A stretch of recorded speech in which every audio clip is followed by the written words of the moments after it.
Hey guys, John here with ChiroFit Health and Wellness, and I'm going to talk to you about a squatting motion. Now, this is becoming very popular. A few years ago, it wasn't probably even on the radar, but squatting motion is one of the most important primitive motions we can possibly do. So if you have a little brother or a little sister, if you're parents and you have little kids, you'll take notice. They can easily get down in this position, and they can just sit down here and hang out and play with an ant on the sidewalk or do whatever for like an hour. And I challenge you to try that, because a lot of parents or a lot of people, even as they get older, our quads and hip flexors get too tight, our glutes and hamstrings get too weak, it starts to pull forward like this. Now if I'm doing this to myself and I'm going into this squat, my squat looks more like this.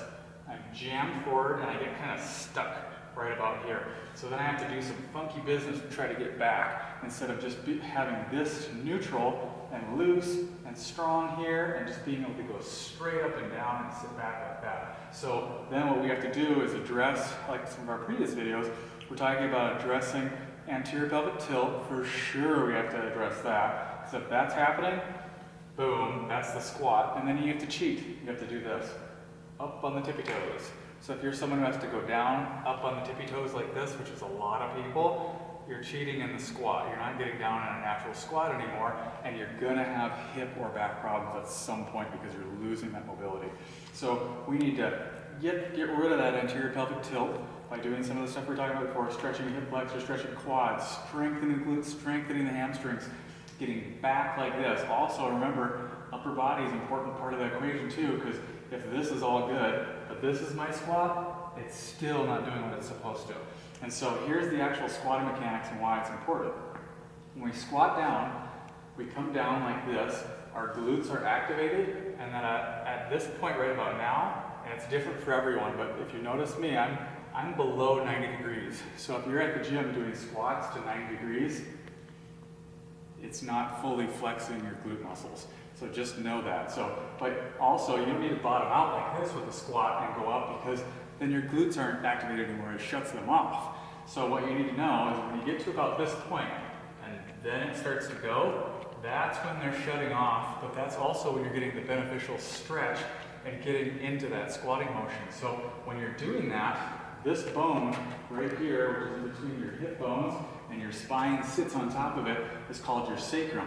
Your sacrum goes from this to that, and it stretches this out. So from this to that, it tucks underneath and stretches this out. And then as you squat down, your hips open up like this, knees open up like that, and you can get into this motion. And it's a very good way to kind of reset your back. If your back's really stiff or your hips are really stiff from sitting too long, or if you tweaked it shoveling or whatever, you need to be doing some of that. And stretch. You're just kind of bouncing in the stretch, driving your knees out like this.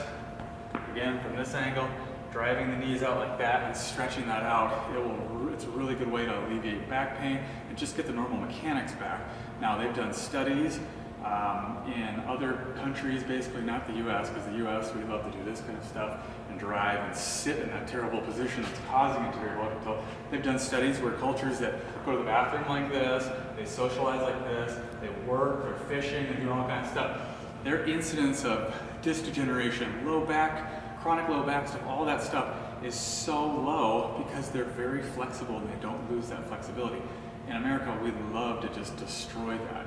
And so that's where we gotta be really careful and just have that baseline and get back to it and say, okay, well, if I can't get into that position, I need to go somewhere if I don't know how to find that information myself and get someone to alleviate that and fix that posture, whether it's fixing your anterior pelvic tilt, any number of those things. So it's your trainer, it's your chiropractor, it's your physical therapist.